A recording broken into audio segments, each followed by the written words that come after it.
Hello दोस्तों। तो आज जो अपन सवाल डिस्कस करने जा रहे हैं उसमें एक तो अपन ट्रिगोनोमेट्री का कॉन्सेप्ट इस्तेमाल करेंगे और एक मॉड फंक्शन का। तो देखिए सवाल के साथ में आपको रूबरू करवाते हैं। ये देखिए, find the total number of ordered pairs x, y such that sin x plus sin y equal to sin of x plus y and mod x plus mod y equal to 1। ऐसे number of ordered pair अपने को find करने x और Y के जो इन दोनों equation को satisfy करते हो। तो एक तो आपको ट्रिगोनोमेट्रिक फैमिली के फंक्शंस यहाँ पे मिल रखे हैं, यानी एक ट्रिगोनोमेट्रिक इक्वेशन आपको मिल रखी है और एक मॉडुलस इक्वेशन आपको मिल रखी है। तो दोनों की फैमिली डिफरेंट होती है। तो पहले आप ट्रिगोनोमेट्री वाले को सोल्व कर लेते हैं अलग से और देन मॉड वाले के साथ में इसको मर्ज करवा देंगे अपन। तो देखिए सोल्व कैसे किया जाए इसको। ट्रिगोनोमेट्रिक जो इक्वेशन मिल रखा है अपने को, वहाँ देखिए लेफ्ट हैंड साइड में sine X plus sine Y है, दो रेशियोज का सम है। तो आपको ये बताया जाता है, आप ये देखते हैं कि जब भी दो रेशियोज का आपको सम दे रखा हो, let say sine C plus sine D दे रखा हो या sine C minus sine D दे रखा हो, cos C plus cos D दे रखा हो या फिर cos C minus cos D दे रखा हो, दो सेम रेशियोज का सम या डिफरेंस दे रखा हो, तो ऑलवेज आपको उनको चेंज करना चाहिए मल्टीप्लाई के अंदर। जैसे sine C plus sine D कितना बनता है, 2 sine C plus D by 2 into sine of C minus D by 2। तो दोनों रेशियो मल्टीप्लाई के अंदर आ गए। तो जब जब दो सेम रेशियोज का आपको दो सेम ट्रिगोनोमेट्रिक रेशियोज का सम डिफरेंस गिवन हो, ऑलवेज उसको मल्टीप्लाई के फॉर्म में लेके आओ। सिंपल सा रूल है। तो ये काम करते हैं। अब sine X plus sine Y कितना बन जाएगा, 2 sine X plus Y by 2 into कितना हो जाएगा, cos of x minus Y by 2। अब ऐसा करने से क्या हुआ, लेफ्ट हैंड साइड में साइन का जो एंगल बन गया that is X plus Y by 2। Sine तो राइट हैंड साइड के अंदर भी है, उसका एंगल क्या एक्स प्लस वाई है, तो वहां भी उसका हाफ एंगल बना सकते हैं आप by the formula sine two theta. तो ये बनेगा 2 sine X plus Y by 2। Sine of 2a का फॉर्मूला बनता है 2 sine A into cos A. तो यहाँ पे साइन एक्स प्लस वाई को लेट से 2a बोल दो आप, तो एंगल क्या बनना है, ए बनना है। तो ए मतलब एक्स प्लस वाई का हाफ। तो साइन 2a बनता है 2 साइन ए कॉस ए, यानी 2 sine X plus Y by 2 into cos of x plus Y by 2। अब 2 नॉन जीरो कॉन्स्टेंट है, उसको उड़ा सकते हैं आप। Sine of x plus Y by 2 cancel out नहीं करना गलती से भी, ये भली बातें जानते हैं आप। अगर कोई वेरिएबल है दोनों साइड में और वो नॉन जीरो मतलब जीरो पॉसिबल है, तो उसको कैंसिल आउट नहीं करते हैं, कॉमन निकालते हैं। क्यों, समझिए। लेट से आपको मिल गया X square equal to X और यहाँ से आपने एक्स को उड़ा दिया, तो ऐसा करने से क्या हुआ, एक रूट भी साथ में उड़ गया, दैट इज एक्स बराबर 0। और केवल आपको एक्स की वैल्यू क्या मिलेगी, यहाँ पे 1 मिलेगी। X square equal to X तक एक्स में क्वाड्रेटिक, तो वहाँ से एक्स की दो वैल्यूज मिलने वाली थी आपको, बट आपने एक फैक्टर एक्स दोनों साइड से कैंसिल आउट कर दिया, इस कारण से एक रूट वहाँ से कैंसिल हो गया। तो करना क्या होता है आपको, अगर जिस भी फैक्टर को आप दोनों साइड से कैंसिल आउट करने चाहते हैं, करने जा रहे हैं, तो उससे पहले उसको चेक कर लो कि वो जीरो हो सकता है या नहीं। कैंसिल आउट करना मेरे को एक्स को, और एक्स को जीरो पॉसिबल है। बट अगर वो नॉन जीरो ऑलवेज, जिस फैक्टर को आप लेफ्ट और राइट से कैंसिल आउट कर रहे हैं, अगर वो नॉन जीरो है तो कोई दिक्कत नहीं, उसको उड़ाइए आप।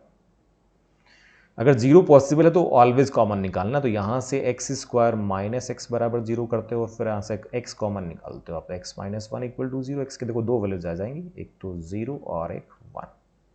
तो वही सीन यहाँ पे, sine of x plus Y by 2 can be 0, तो इसको उड़ाना नहीं है। तो राइट हैंड साइड को लेफ्ट में लेके आ जाएंगे अपन और दोनों से कॉमन क्या निकाल लेंगे, sine of x plus Y by 2। Remaining क्या बच जाएगा, cos of x minus Y by 2 minus cos of x plus Y by 2 equal to 0। Left hand side में अगेन देखो, उस स्क्वायर ब्रैकेट के अंदर दो सेम ट्रिगोनोमेट्रिक रेशियोज का डिफरेंस आ गया या फिर सम आ जाए, तो ऑलवेज इसको मल्टीप्लाई में चेंज करें बाय द रिलेवेंट फॉर्मूला। तो इस sine of x plus Y by 2 तो बाहर लगा रहेगा, अंदर फॉर्मूला काम करना है cos C minus cos D वाला, और cos C minus cos D का फॉर्मूला होता है minus 2 sine C plus D by 2 into sine of C minus D by 2। तो माइनस लगा दे रहा हूं बाहर, 2 sine of C plus D, C मेरे लिए कौन है, एक्स माइनस वाई बाई 2 और डी कौन है, एक्स प्लस वाई बाई 2। तो C+D अपॉन 2 कितना हो जाएगा, ये x/2 बन जाएगा, into sine of C minus D/2, sine of C minus D/2 बनेगा यहाँ पे माइनस का y/2 equal to 0। Sine of minus y/2 आप जानते हैं sine of minus theta minus of sine theta बनता है, तो sine of minus y/2 will be minus of sine y/2, minus और माइनस क्या हो जाएगा प्लस, और 2 जो कांस्टेंट आई गया 0 के अंदर, तो फाइनली यहाँ पे क्या बचने जा रहा है, क्या बच रहा है, sine of x/2 into sine of y/2 into sine of x plus y divided by 2 equal to 0। 3 terms का जो मल्टीप्लिकेशन है वो 0 है, तो या तो फर्स्ट 0 होगा या सेकंड 0 या फिर थर्ड 0। तो इसको केसेस में ब्रेक कर लेते हैं अपन। First case sine of x/2 क्या हो जाए, 0 हो जाए। Second case sine of y/2 क्या हो जाए, 0 हो जाए। और थर्ड केस क्या था, sine of x plus y/2, sine of x plus y/2 equal to 0। ये लो जी, अब इनको सोल्व करिए आप। साइन ऑफ x/2 0, तो साइन की वैल्यू 0 कहाँ पे आती है, 0 पे भी आती है, पाई पे आती है, 2 पाई पे आती है, 3 पाई, माइनस पाई, ये सारे क्या है, पाई के इंटीजर मल्टीपल्स। तो पाई के इंटीजर मल्टीपल पे साइन फंक्शन ऑलवेज 0 आउटपुट देता है, यानी x/2 क्या बनना चाहिए, पाई का इंटीजर मल्टीपल n पाई। तो यहाँ पे x कितना आ गया, 2n pi, where n belongs to set of integers. ऐसे ही सेकेंड वाले से y कितना आ जाएगा, again 2n pi, where n belongs to integer. और थर्ड वाले से x प्लस वाई कितना आ जाएगा, अगेन 2n पाई, जहाँ पे n क्या है, इंटीजर। ये आपने फर्स्ट वाले इक्वेशन को सोल्व कर लिया। अब साथ में आपको सेकेंड वाले को भी सोल्व करना पड़ेगा, बिकॉज आपको ऐसा एक्स वाई निकालना है जो दोनों इक्वेशन को एक साथ सेटिस्फाई करे। तो अभी फर्स्ट को सोल्व किया, अब इन्हीं को आप सेकेंड के लिए वेरीफाई कर लेते हैं। तो देखो एक बार सेकेंड को देखिए, सेकेंड क्या दिया था मेरे को, mod x plus mod y equal to 1 और एक्स वाई, ठीक है, mod x plus mod y 1 दे रखा है। एक बार इसको यहाँ लिख देते हैं, मॉड x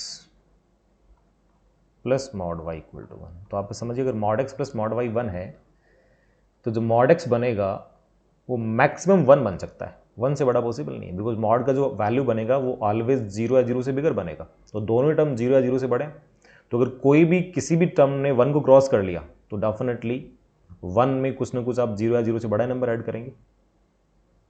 1 को अगर क्रॉस कर लिया, लेट से मॉड x 1 से बड़ा हो गया, मान लेते हैं 1.1 हो गया, तो मॉड y लिस्ट कितना पॉसिबल है, 0, तो 1.1 प्लस 0 1 तो नहीं आएगा। इसका मतलब ये निकलता है कि मॉड x या मॉड y दोनों जो हैं वो 1 या 1 से कम ही बनने, या कहें तो x जो होगा वो -1 से 1 के बीच में होगा, एंड सेम टाइम पे y भी क्या होगा, -1 से 1 के बीच में। मॉड x को क्या बोल रहे हैं, mod x is less than और इक्वल टू 1, तो अगर mod of x less than और इक्वल टू 1 है मतलब x -1 से 1 के बीच में हो जाएगा। ऐसे mod of y less than और इक्वल टू 1 मतलब y भी -1 से 1 के बीच में हो जाएगा। अब इसके अकॉर्डिंग यानी दोनों अब इक्वेशंस को आप एक साथ सोल्व करने जा रहे हैं। तो x यहाँ देखिए आप, x मेरे पास 2n पाई है जहाँ पे n इंटीजर है, तो n को कौन कौन सा इंटीजर वैल्यू पुट करेंगे आप, जैसे मैंने पुट किया n को 0, तो क्या बन गया यहाँ से x 0 आ गया। अगर n को पुट कर दिया आपने 1, तो 1 पे कितना आ गया, 2 पाई आ गया, और 2 पाई तो डेफिनेटली -1 से 1 के बीच में नहीं होता है, तो n को 1 नहीं रख पाएंगे आप, और ऐसे ही 2 3 एंड सो ऑन वो तो पॉसिबल नहीं है। चेक करते हैं, नेगेटिव इंटीजर n को रखा आपने -1, तो कितना बनेगा, -2 पाई, -2 पाई भी -1 से 1 के बीच में नहीं होता है। ऐसे ही नेगेटिव जो रिमेनिंग नेगेटिव इंटीजर है -2 -3 वो भी पॉसिबल नहीं होंगे, तो x की केवल एक ही वैल्यू आएगी यहाँ से, दैट इज 0। ओके, सेकेंड को देखिए y equal to 2n pi, same तरीके से यहाँ से y भी क्या बनेगा, केवल और केवल 0। अब बस एक कंडीशन और है, उसको देख लीजिए, x प्लस वाई 2n पाई बोल रहे हैं आप, तो x प्लस वाई, n को रखा हमने 0, तो ये बन गया x plus y equal to 0, x plus y equal to 0।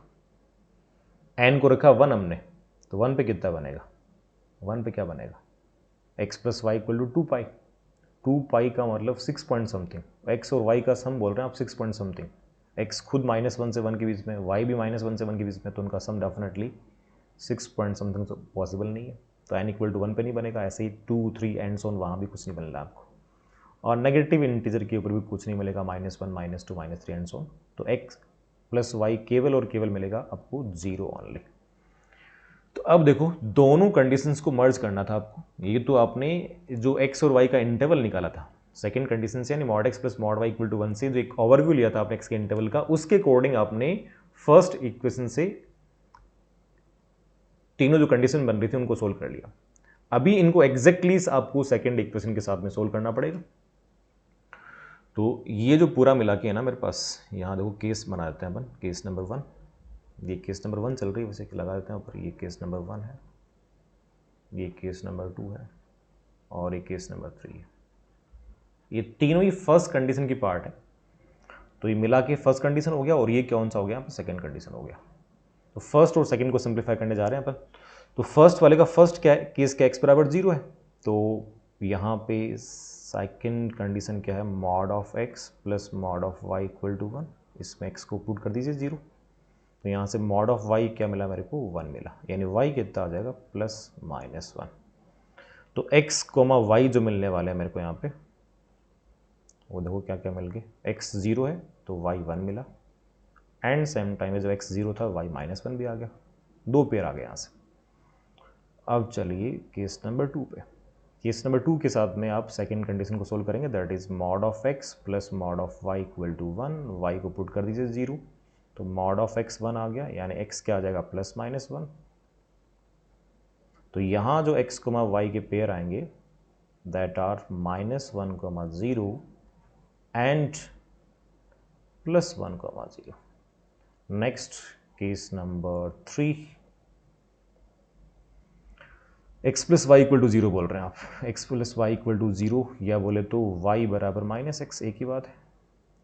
तो y को -x पुट कर देंगे, यहाँ पे क्या बनाए, ये बन गया mod of x plus mod of -x, एक ही बात है, मॉड x ही बनेगा, इक्वल टू 1। तो twice mod of x equal to 1, तो मॉड ऑफ x कितना आ गया, 1/2 आ गया। यहाँ से x कितना आ जाएगा, +-½ आ जाएगा।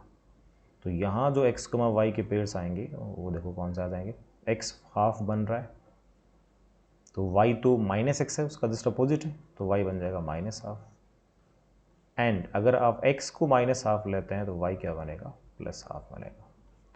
तो टोटल नंबर ऑफ पेयर्स जो मैं आपको मिल रहे हैं दैट इज, देखो एक फर्स्ट ये हुआ, second, then third, fourth, fifth, sixth, total number of pair of x, y are 6। तो ये अपना आज का सवाल था। मिलते हैं नेक्स्ट क्वेश्चन के साथ में।